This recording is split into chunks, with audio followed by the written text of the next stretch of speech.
There are so many forms of Tyranids, and with every single Hive fleet comes its own lore, background, as well as unique colour scheme. And we've already tackled some Tyranids here on the channel before. We went over the 40k starter set and painted up all of the Tyranids in the box to look like the Leviathan. So the purple carapace with white skin.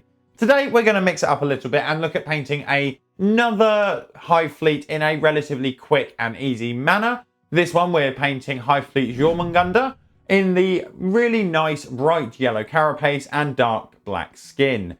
We've got a nice technique to get this done really quickly, so let's not waste any more time. Make sure you've subscribed and let's get to it. We will be starting off with a zenithal prime, and we want to make sure this is dry before we start the work, which is where we're going to grab a pot of black contrast and start to work around mapping out the skin with this paint.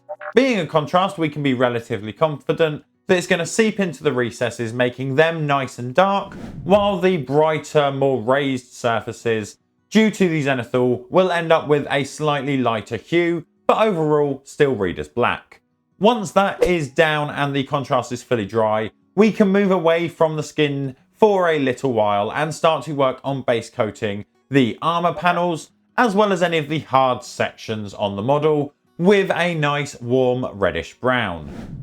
We will be going around here and hitting all of the pieces like the claws, the feet, and those little elbow stabbers, besides naturally the carapace. With Tyranids being a relatively hoardy army, we want to try and make sure that this process is streamlined and quick and efficient, so that we're not spending a large amount of time painting excessive details if we had hundreds or multiple different units of gaunts and things like that. And that's why we've painted everything up to this stage so far. We've given everything a base coat because the next steps are going to be dry brushing each section, and conveniently we're going to be using the same colours. So we might as well base coat all of the areas and then tackle the dry brushing in one go. And for this dry brushing, it's nice and simple. We just need to grab a couple of skin tones and we can get to work. Our first action is going to be to come in and do a medium dry brush using a medium or mild skin tone. This is going to add a little bit of warmth to the previous black base coated colours, as well as nicely highlight all of the raised and sculpted details. Once this first round of dry brushing is dry, we will be following it up with yet another round of dry brushing. But this time we want to come in using a lighter, paler flesh. And we are also going to be focusing mainly on the raised upward facing surfaces. This will leave all of the lower sections predominantly with a combination of black undercoat and the mid skin tone dry brush highlight in those lower darker areas. At this point we are going to be looking at applying the colours to our relatively monochrome models at this particular moment. What we're going to be doing here is applying this as kind of glaze over the carapace, and it's going to essentially be the brightest colour that we're going to be using. So we do need to bear that in mind when we're picking our colours, which is why I've gone for this very bright poppy clear yellow colour. However, naturally if you wanted a slightly more orangey yellow or a darker, more muted yellow, you could swap that out for a different shade of contrast and that would work just as well. So once you've decided what contrast that you want to use and you've made sure you're subscribed, we can carry on. We can take our chosen yellow contrast, and what we're going to do is start to apply it all over the carapace. We do want to make sure that we catch all of the elements on all of the areas of the carapace. So I'm talking here things like catching the sides of the panels and also remembering to catch that chest armor panel. Once the contrast is applied, we do want to leave it to dry fully. And that's so that we don't get any colour mixing when we come in and give the skin a little bit of attention by applying a black wash over all of the skin areas, though making sure that we do avoid any of the flesh-like guns on this particular pass. Similar to when we apply the contrast, by applying this wash we're going to get the benefit of smoothing out slightly some of the texture that we may accrue from our previous dry brushing steps. Applying this wash does have a couple of benefits besides just smoothing out the texture of the dry brush. It will also give us a nice desaturated grey once it's been applied to the skin tone. It's going to pull some of that warmth out and give us a nice grayscale highlight on all of our black skin without a lot of effort. Now that the skin is covered in the wash and it's dry or drying, we do need to tackle the weapons, the claws, and all those sharp, bitey, clawy bits. And we're going to be doing that by applying red to those areas. Naturally, we've already base coated them, so we can grab ourselves a relatively dark red and get to work on those claws. And don't worry about the guns, we'll be coming back to those in a bit. For all of those, let's say, sharp, pointy, clawy bits, we want to take a mild dark red and then use this to do some large section highlights across our chosen areas. We want to keep the base closest to the skin sections of those sharp, pointy bits in our reddish brownish base coat, moving this red in as it gets nearer to the edge. Once this is done, we can then move to a brighter, more vibrant red and follow up with an edge highlight as well as some more narrow passes on the larger, flatter panels to give us a pop of colour. This will give us a nice transition from a brown or a reddish brown up to a bright red, setting us up perfectly for the next step, which is a red wash. And we're going to apply this over all of the red areas that we've just painted, as well as on the guns and any of the leg vents and things like that, tinting the flesh in those areas to a nice sour red tone. This red wash is the reason that we didn't apply the black wash over the guns. What we wanted to do is make sure that we still had that bright, vibrant skin tones so that it picked up the red wash over those areas, giving us that nice, bright difference in colours between the black normal skin and the red weaponry. This ties it in nicely with the claws that we've already painted.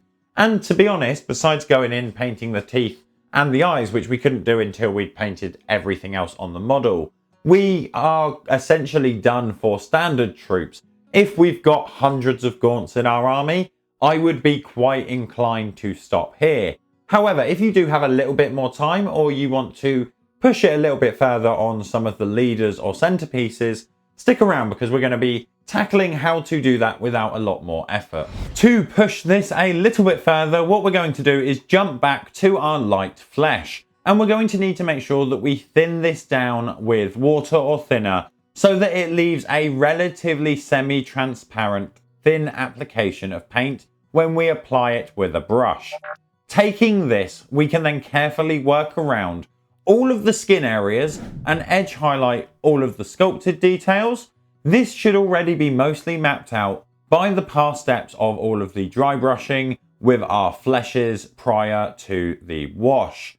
So what we're going to be doing is essentially using our light flesh in a thinned down manner to reinforce all of those brighter surfaces.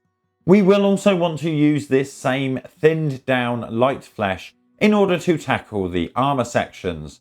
Firstly, we naturally want to ensure that every panel has a nice edge highlight, and that will give the areas a nice bit of separation.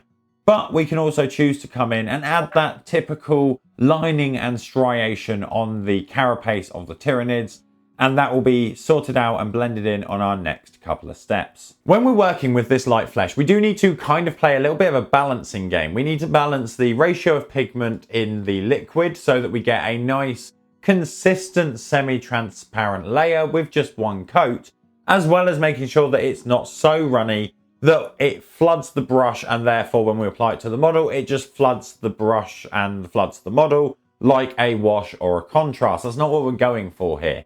The way that I manage that is I mix up the color to the consistency that I like. I test it on areas like my hand and things like that just to see how it's coming off of the brush. Once I'm happy with the overall consistency, I clean my brush, removing most of the moisture, then just come back with my brush, dip it into the paint, and then you will tend to see that I use my thumb as a mini palette, just removing any of the excess, giving me close to the perfect amount of paint to come in and do some fine edge highlights. However we manage it, once the flesh is dry, we're going to be following it up with a round of washes to the skin. And here we'll start off with a black and red wash. And we're going to be applying these at near enough the same time so that we can blend them together while they're wet on the model. Naturally, we're going to cover the general area of skin, so everything that isn't the weapon, in the black wash. And then as we get near the fleshy gun, we're going to move to the red wash and apply this over all of the weapons and leg vents. This will give us a relatively smooth transition from blacks to dark greys to the nice red worn skin of the weapons. As I'm sure you're expecting, we are also going to be grabbing out our yellow contrast that we used initially, and as we did before, apply this over all of the areas of armor, shifting those darker brownish tones more yellow, while also picking out all of the edge highlights and striations that we've put in there, giving us a really nice strong pop of color as a bright highlight. By using this method, we are able to quickly build up a large force of really nice tabletop Tyranids. Obviously, we've painted one in this video and we need 19 more for a unit. And very conveniently, we can paint 19 of these guys in not too long without too much hassle if we use the same techniques that we have here. And the advantage is we could even push this a little bit further. We could do another round of skin highlights and then reglaze on top of it. And what that will do is just add another layer or transition and give us a slightly darker yellow with that still vibrant yellow edge highlight. So we can just keep pushing it as far as you want. It is a never-ending circle until you've applied so much paint that you no longer have a model.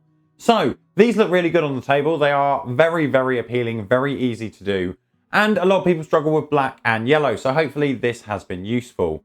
If you've enjoyed this and you do like Tyranids, then you might like to see the video I mentioned earlier where we tackled the 40k starter set and painted up all of those Tyranids in the Leviathan scheme. So if you're interested in that, check out this video.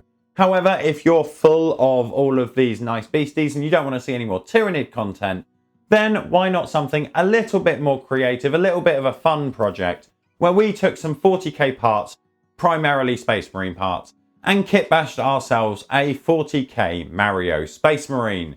That video's here, why not check it out? Otherwise, do remember to subscribe so that we can see you next time.